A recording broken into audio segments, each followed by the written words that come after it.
Good morning, everyone. This is State Climatologist Gary McManus with your Mesonet weather report, and welcome back to winter once again. So after the warmest year on record in 2024, we actually tied 2012. In 2025, we've been warmer than normal for much of that time frame. We are seeing snow, so that's helping our drought situation a little bit. Let's get right to that new map and see where we're at. Boy, this map looks really good, doesn't it? A lot of white and not even a lot of yellow on there. We still have a little bit of drought down in south central and up in north central Oklahoma, but by and large, drought free across the state of Oklahoma, thanks to that November, a little bit in December, and then the snows that we've had recently. However, it is still Oklahoma, and drought is always right around the corner. We can see some dry spell working here on the consecutive days with less than a quarter inch of rainfall map from the Oklahoma Mesonet. Getting close to 60 days in a row without at least a quarter inch of rain in a single day. We have had some snows that melted and alleviated some of this map, but again, when we start getting up to that 60-day range, we are going to start worrying about reintroducing colors on that map if we start to get warm again. So we definitely need some good rains, snow, hopefully not ice, but we'll take anything we can get.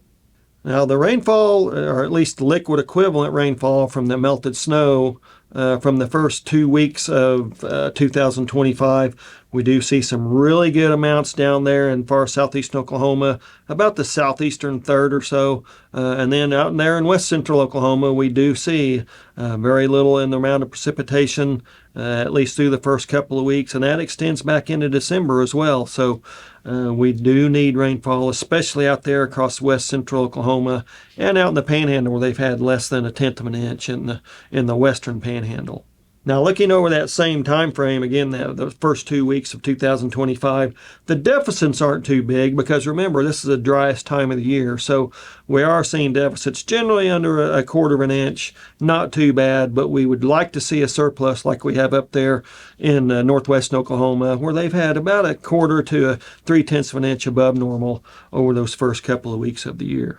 I guess we have a good news, bad news situation with El Nino, La Nina. We are finally in that La Nina that was predicted all the way last spring.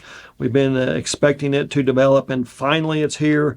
It is expected to be at least a weak La Nina, but we do see from this graph is expected at least a more than 50% chance that it lasts from the February through April time frame. Probably somewhere between February and April, it will weaken to neutral conditions, and then we see those neutral conditions dominating through most of the summer into early next fall.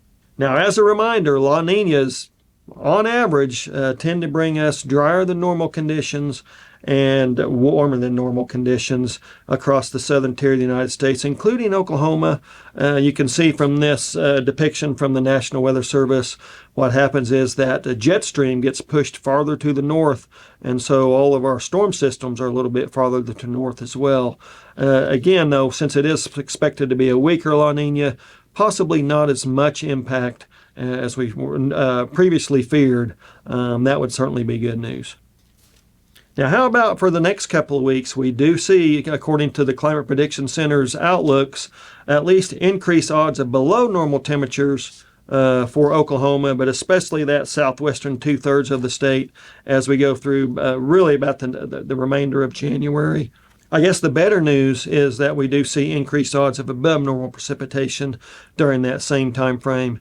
I don't necessarily like the cold weather, at least colder than normal weather, but I guess the good news there is it's not putting any pressure on the drought to develop any more rapidly like we've seen in previous winters in these parts. That's it for this time. We'll see you next time on the Mesonet Weather Report.